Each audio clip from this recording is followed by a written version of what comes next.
Anytime. Yo, what's up, everybody? We back for episode 17. Happy holidays to everybody. Hope you've had some good leftovers from the past Turkey Day holiday. So we're back again for our winter edition of G'd Up and Agreed Up University. So who we have here? Tim Hurd, the one and only, hailing from Detroit. Oh, man, he's too kind. Nah, we good. He's a third-year Ph.D. student in higher education and organizational change here at UCLA. So let's get right to it, man. How you doing, bro? It's good to see you. I'm good, man. Good to see you as well. Thanks for having me on. I appreciate it. Yeah, so what you been up to? Let me know what's up. What kind of projects are you working on right now? Our biggest project is done with coursework, so focusing on the dissertation, working on these first 3 chapters. And outside of that, continuing to consult, expanding within that area, working with different nonprofits, and also just taking some time to immerse myself more into the creative arts. I'm in LA, so I figured why not? It's a great opportunity to do that, so I've been doing accordingly. All right, that's what's up. So we'll get back to that. I'm going to ask you a little bit more about your consulting and some of the other work that you're doing, because I see you be active in the community, doing a lot of things in the entertainment space. So we'll get a chance for the audience to let them know more about you. So let's go ahead and start off. Let's take it back a little bit. So like I said, you're from Detroit, Michigan. So tell us a little bit about your upbringings and what got you here. Yeah, absolutely. Yes, I'm from Detroit, east side of Detroit. You saw it. And I moved here. Or I moved out of Detroit in the 5th grade, but Detroit was very fundamental for me. I grew up in a very loving community. My neighbors were like my aunties and uncles, and we just spent a lot of time like over their house, me and my siblings, and we had a lot of cookouts. It was like a good vibe. It was a lot of love. I grew up with a lot of support, especially living in Detroit. And then in the 5th grade, I moved probably about 2.5, 3 miles away from where I lived, but it's a completely different world. I went from Detroit, it's the largest black city in the country. At least it was until like 2021. So you go from majority black to majority white to where went from being one of many black families on the corner to being the only black family on the block, on the corner. And for me, that transition was difficult, but I think that really kind of molded me into who I am and a lot of the community work that I do now. Nice. So let me ask you this, because from the outside, a lot of people might see or say that, you're doing pretty well, you know how to carry yourself. But let's take a step back and talk about going from a predominantly black community to a white community. Have you ever felt imposter syndrome, and how have you dealt with that? Yeah, that's a great question. I think I did early on, and I didn't necessarily know how to articulate it. But for me, there was a sense of, Detroit, Grosse Pointe are 2 very different areas. Detroit is this very affluent white area, suburban, and Detroit, the area that I lived in, was a very nice working class neighborhood, but Detroit often got a stigma of, it's murder capital of the country, and it's just a desolate place, and that's very much so not true. There's a lot of love, there's a lot of potential, there's also still a lot of infrastructure in the city of Detroit. So I think for me, moving to Grosse Pointe very early on, 5th grade, I was about 11 years old, or just turned 12. It was more so me just trying to fit in, trying to find my voice. But I also didn't necessarily feel like I belonged. But I think that was more of a sense of like culture shock of like, that's just a transition for anybody so young to go from a place where everybody pretty much looks the same and you get thrown into another place and nobody necessarily looks like you. You can identify with folks, at least racially in that regard. So for me, it was just a point of me trying to find my voice and trying to find my community very early on. So speaking of the community, you have done a very great job, at least from my perspective, of accumulating different people from different networks, being able to connect. You're very skillful in connecting. So let's talk about how you've been able to utilize that in your evolution as from Tim, just regular Tim, to the eventual Dr. Tim Hurd. So you do a lot of conferences, you network a lot. And you've also been to some prestigious institutions. So let's talk about your time at UPenn and your undergraduate experience at Michigan State. Yeah, no doubt. I appreciate those affirmations. So Michigan State really molded me into who I am right now. The Tim on the journey to becoming Dr. Tim Hurd that I'm currently on. Michigan State was very fundamental in affirming me as a scholar, and affirming me just as an organizer as well. So during my time at Michigan State, I started to get into research. I got into research after my freshman year, and my reasoning behind that was because I lived in a quad. So there were 4 of us, and there were 3 other males who I lived with, and they were also black men. They happened to be 2 or 3 of my best friends at the time, and 2 left at the end of the first year because of academic reasons. 1 left for a social reason, in terms of not feeling a sense of belonging. And folks would be like, well, the research says this, the research says that. So for me, I was like, I'm gonna do my own research and kind of figure out and get to the bottom of this and see why this is such an issue, because I realized that my experience and my 3 friends leaving wasn't like an anomaly. Like, that was something that happened frequently. And I started to look at literature, and folks talked about black male students having the lowest retention and persistence and completion rates at university. So that kind of inspired me to want to create my own stuff. So that kind of laid the foundation and groundwork to me engaging in research. And my first research project was over the summer of my freshman year, and it was understanding students of color expectations as they transition to a predominantly white institute, or PWI. And doing that work, I had mentees, and I had young folks who were coming from 2 Detroit institutions in particular, Renaissance and Cass Tech. And just working with them, it really kind of lit this fire or fuel within me of like, yo, I need to be here to like support them.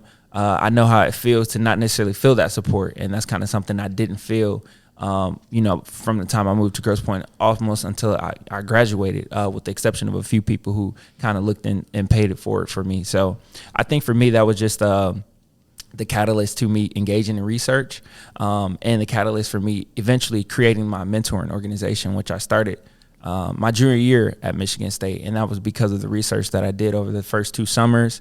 I did a research program the summer of my sophomore year, summer research opportunity program. And I was doing a study where I was focusing on like black male retention and persistence. And something kind of came to me, and I was like, you know what, I need to go ahead and create a mentoring organization. I told a few of my friends, they were all with it. They was like, yo, like, we riding with you if you bought it. And I was like, all right, bet. I had already been involved in a couple of leadership positions on campus. So for me, it just felt like the next best step to go ahead and just do that. And just engaging in that work for me was very fulfilling. I remember I would just go out and I would see young black men, and I was like, you know what, like, they look like they trying to find community. So I would just go up and I would just walk to random guys, and I was just so passionate about it. And I think people could see that. And some people, it was like, oh, this dude is kind of crazy. Because I would just come and I would just be like, yo, like, I want you to be here. Like, I want you to feel included. I want you to feel accepted. So just, giving out that energy, I think I received a lot of that back, and it manifested in the form of the mentoring organization Rise of Black Men, which 6 years later, by the grace of God, is still going on. They're still doing their thing, and from there it transitioned into opportunities to travel and speak about my mentoring organization and work with administration in different capacities. And I transitioned that inspiration and that working with around black male mentorship, working around like student success, and working with our administration into, a master's degree at UPenn, and doing work within higher education and continuing to build off of the work that I started in Michigan State, taking that over to UPenn, building from there, and bringing that here to UCLA. That's what's up. Let's just take a moment to first, I want to like shout you out for being that role model for the young black men out there, as you continue your journey to Dr. Tim Herden, being Thanks, Tim, the community giver, right? And so you talk about rising black men and role models. And so when we talked a little bit before, I remember you talked about this young black male program that got you here to Los Angeles. I believe that was your first exposure here to LA. Yeah. So tell us about your experience there, especially for the young men out there and the young people in general who are looking forward to different programs that offer these experiences for them to pursue their dreams in academia. Right, absolutely. So the program that I did was for black and brown youth, and it was for black and brown men in particular who were engaged in research in their junior year of their undergraduate studies. And the program I did was Grad Prep Academy, and that was May of 2018. I literally just finished up junior year of undergrad, and I had to go and I had to catch a plane, and I flew over here. It was my first time in Los Angeles, and I was here and I was like, wow, it's this is different. Like, I saw the palm trees. Like, I'll go to Florida every other year with my family, but it was just something different about these palm trees. A little different skinnier. palm trees. Yeah, different palm trees for sure. So it was cool just being over here and just meeting folks and meeting other young folks who I identify with, who were also passionate, other young black men and brown men who were doing some really dope work, and just picking their mind. And for me, it was crazy because actually after I finished that, I was like, oh, this is great, this is cool, but I don't ever see myself back here in Los Angeles. Like, I didn't plan to come back over here. So it's like a full circle moment being back over here and living here now. So full circle moment. So let's talk about that transition from Michigan State to UPenn. Yeah. What did that admissions process look like for you? Any challenges that you encountered, and what kind of advice would you give to the young people trying to pursue an advanced degree after their undergrad? Absolutely. So the transition from Michigan State to UPenn, I think by the time I left Michigan State, I was really involved. I was on homecoming court. I was like a student trustee. So at that point, I think, done everything I needed to do. So that transition to UPenn wasn't difficult for me. Like, I applied. I had originally applied to doctoral programs because I wanted to go straight into a Ph.D. program after I finished undergrad. But what I realized is, at least within education and social sciences, it's a little bit more, I guess, acceptable or a little bit more encouraged to go and get your master's degree or go get some more practical experience before you pursue a Ph.D. Whereas it's opposed to the STEM field, you're going, biology or chemistry, you can go straight through. I have friends who went straight through from undergrad to their doctoral studies. So for me, that transition in Penn was more so like, I had applied, I shot my shot at a couple of PhD programs, got rejected, but got accepted to a couple masters. And I was like, you know what, I'm gonna just go ahead and do the quickest master's program so that I can go and like get into this doctoral work that I want to, because for me, I just felt I had tunnel vision. And I still have that tunnel vision of like, all right, I'm gonna go and complete this, I'm gonna get this done. So for me, Penn was a 1-year master's program. And I was like, all right, within this 1 year, not too much is going to change outside of me having another degree, but I think that'll also help set me up and be helpful in my transition to a potential doctoral program after. So that transition for me was easy in a way because it was virtual, because it was during the pandemic. So I started my master's program in May of 2020, and it was right after from January until May of 2020, I was teaching and consulting at Michigan State. I created this position for myself. So for me, I kind of had that preparation, and that helped me in that transition to Penn. So I felt very confident when I entered Penn because of all the things I had been fortunate enough to accomplish and get done during my undergraduate studies. And to answer the second part of your question in terms of advice for, is it undergraduate students or just students in general? Just anybody in general seeking an advanced degree. Yeah, I would just say go and pursue your passion. If there's something that you like, a field that you like, and there's a potential advisor that you will want to work with, an advisor basically being like a mentor who guides you throughout your years within your studies, I would say go out and get it, make it happen. And that's easier said than done, but also align yourself with folks who are currently in advanced programs and have conversations and discussions with them so that you can get a full, authentic, holistic view of what you might be signing up for. And then just take a step back. And, for me, I'm all about pros and cons list. Do a pros and cons list of like, what are the pros of pursuing this advanced degree? What are the cons? Because one of the things is like, debt, and student debt is such a huge topic, and it's something that continues to go on. So just making sure, is it worth taking on the debt? Can you get scholarships or fellowships to cover the cost? Do you have to take out loans? So I think there's a whole bunch of different factors that go into deciding to go and pursue an advanced degree. But as somebody who's pursuing an advanced degree right now, I'm definitely an advocate for it because of the opportunities that it provides in many different spaces. So we'll take a trip down memory lane because now we're going from UPenn to now UCLA. So this is a throwback here because time has flown by pretty fast. I believe we met 3 years ago already. It's already been maybe 2 or 3 years. So let's talk about that process, just driving from did you drive from UPenn or did you drive from Detroit? I drove from Detroit. I never lived in Philly. Yeah, I was in Detroit. Let's talk about that drive, and let's talk about that first day when I finally saw you, and then we had to go through all those that transitional process into housing. Yeah, man, absolutely. So that drive was something else. It was 36 hours, 1,000, 2,000, 3,000, something like that miles. But I separated into 3 days. So the first day, I drove to Omaha. Omaha, Nebraska, I believe. Nebraska, yeah. Never been there. Yeah, so I drove there, and that was a drive. And then the second day, I drove to Denver, Colorado, and then the third day, I drove to Vegas, slept, woke up, and then I got here. August 30th, 2021. So 2 years. 2 years ago. Okay. And yeah, man, I think for me, I was smiling the whole ride. Like, I was just like, I'm out of Michigan. I love Michigan. You know what I mean? I plan to go back there someday, but I was like, I'm out of Michigan. I'm going to a new place. I'm going to a new space, and I didn't know anything about it. And that was exciting for me. It was exciting to just put myself in a new space, in a new territory where I felt like I could continue to grow. I would be challenged in healthy ways. And for me, I'm very big on speaking things into existence. And I just told myself, like, when I packed my car and I put everything in there, I was like, this is about to be the best time of my life. So I just was, intentional about doing that. And I got here, I was unpacking. You were there, you pulled up on me. You called my name. I was like, I didn't know anybody in here. Let's talk about my thought process, because before we met each other, we was like, you hit me up on GroupMe. Yeah. So I only knew you by the picture. And so when I saw you, I'm like, yo, this dude really looks like Tim. Yeah. But that whole time I thought you were my height. Yeah. So when I first saw you, I'm like, damn, this motherfucker's tall. That's what I thought. So I saw you, you matched a picture. I was like, yo, Tim. And then I believe we had already discussed, like, I was going to help you out or something. So, that was that day. I remember I believe we first went to the beach. Yeah.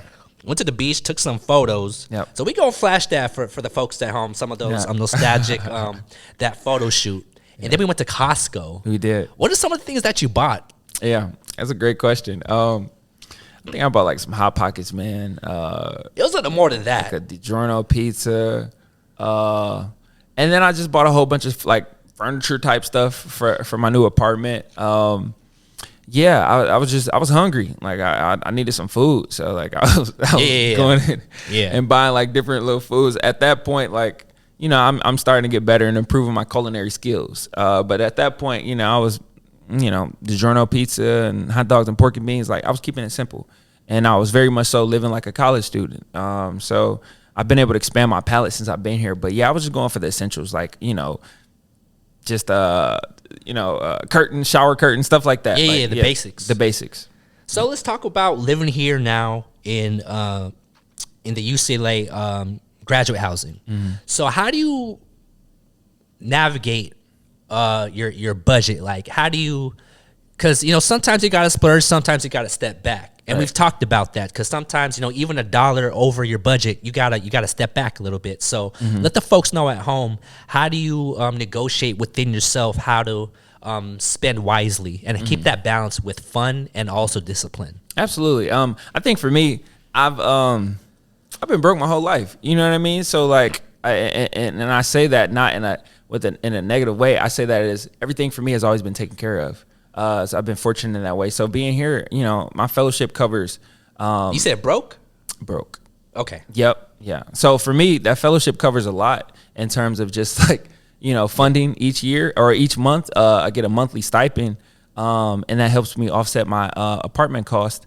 And for me, like, I'm not an extravagant spender. Like, I can go buying 2-3 pairs of pants maybe every half a year. Like, my mother is the one like, yo, you need to go like boss your like fashion game up. You know what I mean? Like, you need to step your game up and stuff like that. So it's with my mother's encouragement I might go out and splurge. But for me, budgeting wise, like, I've had the most money I've ever had up until this point in my life. I mean, in full transparency. So budget wise, I really haven't had to do too much. In fact, I think it's more so I'm such a giver. I'm like, oh, I can use some of this money that I have to, like, help give scholarships or something like that, or pay it forward. So I think for me, I mean, financially, I haven't had any issues. I wouldn't say I'm necessarily quote unquote broke. I'm doing well for myself, but I think my fellowship helps, and the consulting that I do also helps supplement my income. Yeah, so let's talk about your consulting. So I've seen you being able to travel thanks to that opportunity. And I think a lot of people, especially, well, personally, I know I'm curious about it. Yeah. So, and I know it's going to help a lot of folks that are also thinking about different career paths or even some side hustles on their way to the career path. So how did you get started in your current consulting gig, and what kind of advice would you say to folks at home in terms of being able to maximize those opportunities while a graduate student? Absolutely. So I got started with the consulting. One of the consulting projects that I do right now is with the Posse Foundation as a retreat facilitator. And that was just through an inside referral process of somebody who was working for that nonprofit, and they saw some of the work that I've been doing, both research-wise and also community-wise as well. And they were just like, "Hey, man, I've been following your journey. Last year, you should think about applying to this. I think you'd be a really great fit." And for me, I was like, okay, cool. Like, I've been working on a few consulting projects here and there. Had some really dope opportunities last year I worked with Wonder Mind, which is Selena Gomez's company, focused on destigmatizing mental health. And I was working at North Carolina State for 3 years, doing some East End mentoring development. So I had a couple experiences here and there. So within this, I was like, it aligns with some of the work that I do. And where I want to continue where I see myself moving forward. So it was just a real cool opportunity. And I jumped on it, and they accepted me, and it's been a great experience. I've been able to travel to different institutions, and facilitate dialogue and help empower and amplify the voice of current student leaders on their respective campuses. And for me, I did a program similar when I was an undergrad called Leadership, where it was probably like maybe two or 3 days. And, I think that's where that very much so encouraged me and empowered me to find my voice as a leader on campus at my university. And so that's the latest work that I've been doing. And working with college students or undergraduate students in particular has been very empowering for me and exciting. And I think it also affirms me of wanting to go and work with college students upon finishing my program in the capacity of a professor, because I do enjoy teaching. I enjoy that dialogue, and I enjoy learning from them just as much as they might enjoy learning from me. So it's no secret, given all these experiences and these different opportunities you have to improve yourself, that you're very resourceful. So I see you're in a lot of different spaces, whether you're having fun, whether you're doing business. You're always networking, you're always making the most out of every single opportunity. Even if it's not what you're exactly looking for, you find something out of it. So going from, a place like Detroit to Los Angeles is its own beast. People can be all Hollywood, as they might say. They can be a little bougie, but it doesn't seem to really affect you that much, or at least you don't show it. Yeah. So what are some of your best and worst experiences in networking, and the advice you would give in terms of handling all these different personalities here in Los Angeles? Absolutely. I would say probably best experience. I think I had a really great experience. So for me, I've been able to, be a contestant on a few game shows. And one of the game shows in particular was with Funny You Should Ask. And that was earlier this year, I believe. And one of the people who over that is Byron Allen, who owns a cable company and is a billionaire, and happens to be a black man.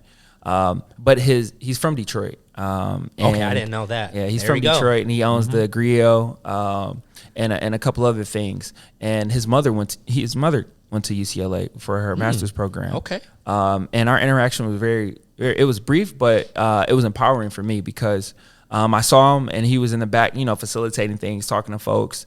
Tiffany Haddish, other folks like that. And I just went up to him and I was like, "Hey, I'm a big fan of you, and I love the work that you're doing." And, we kind of had a little bit of conversation, but he was encouraging of like, "Yo, you're on the right path. Keep doing your thing."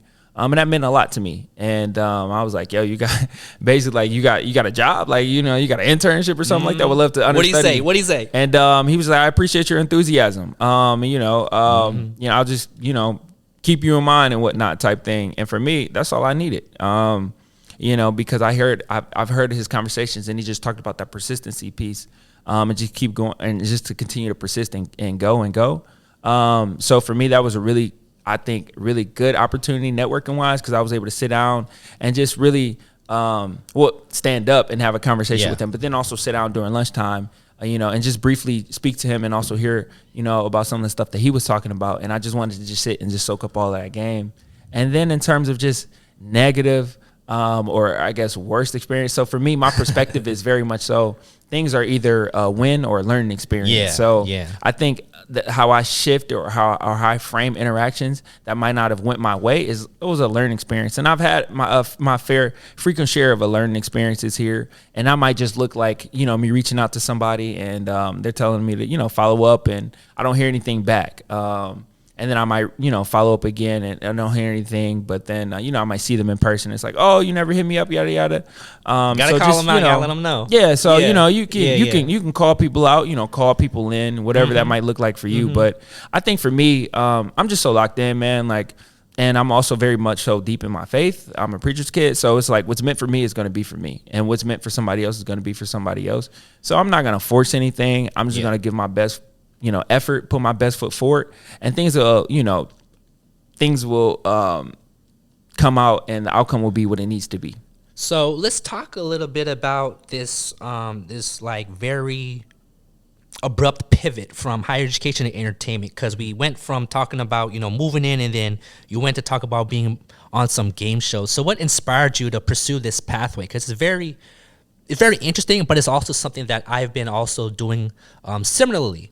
So what motivated you to be able to integrate these two very distinct and different spaces that are yet very compatible, at least within your lifestyle and your goals? Absolutely.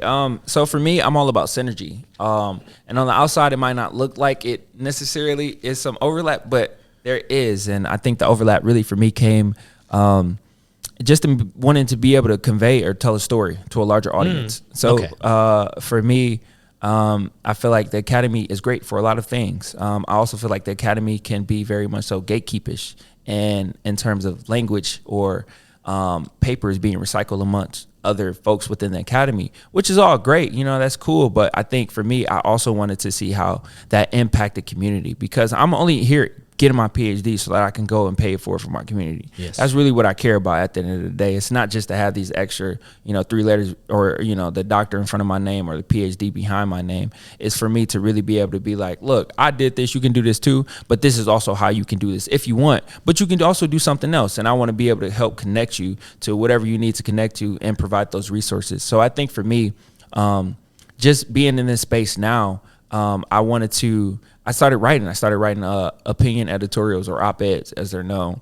And for me, that was my opportunity to be able to share a message to a larger audience that might not be inside the academy. So like I said, I moved to Grosse Pointe in 5th grade, and I wrote for the Brookings Institute 2 years ago around this time. And it was growing up as a black male in white suburbia, what I learned.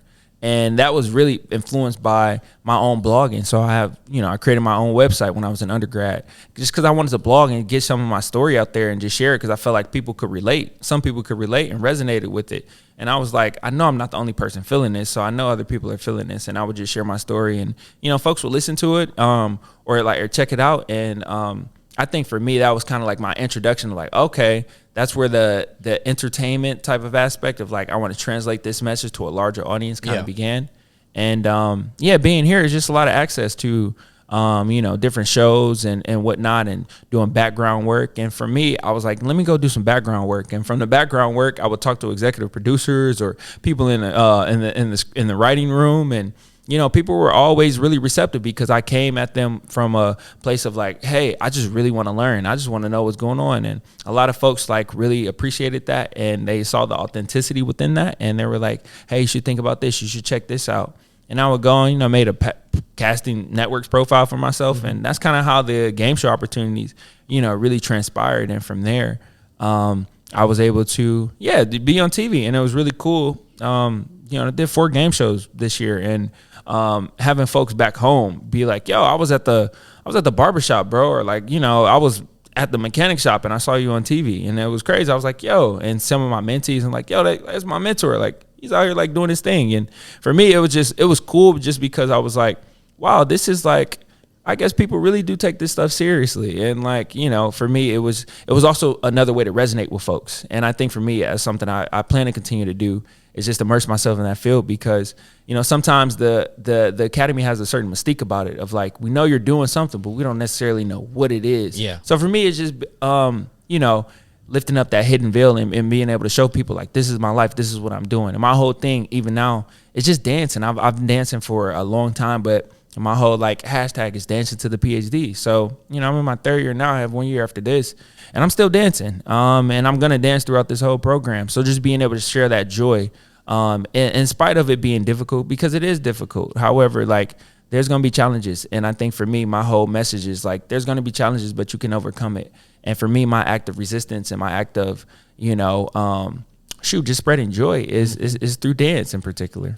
Yeah, that storytelling is key, and that's what's also going to turn the needle in terms of being able to showcase, you know, to a lot of our folks of color at home, our students of color at home, that they can do it. So you are an epitome of that representation. So we thank you for that. But let's talk about let's talk about Los Angeles. Yeah. Let's talk about some of the hot spots. Let's talk about how you have fun here. You know, between us, you know, usually the spots in Hollywood, the spots in LA.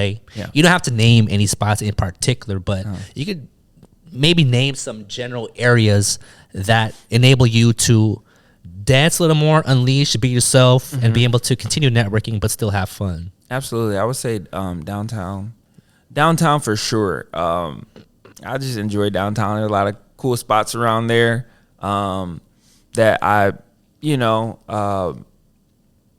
see myself down there a lot. And then like Echo Park as well. Yeah, there's a couple of spots at Echo Park. You talking about Shortstop? Talking about Shortstop. I fucking hate Shortstop. I love Shortstop. It's okay. It's not for everybody. It's not for everybody. For me, it's they got a nice dance floor. And like I said, I love to dance. So like for me, it's very therapeutic. Just being able to go out and just like, just dance the night away. Like, I can go, I'm going to have my water, and I'm going to dance the whole night. And that's very fun for me. So yeah, Shortstop and Echo Park is really one of my go-tos. And I would say like downtown, you got Ace Hotel, Broadway Bar, Continental, the Association. Most of these are free, by the way. So yeah, putting a long game on where to go throughout the week. So yeah, a couple cool spots, where I'm just able to go and just dance the night away.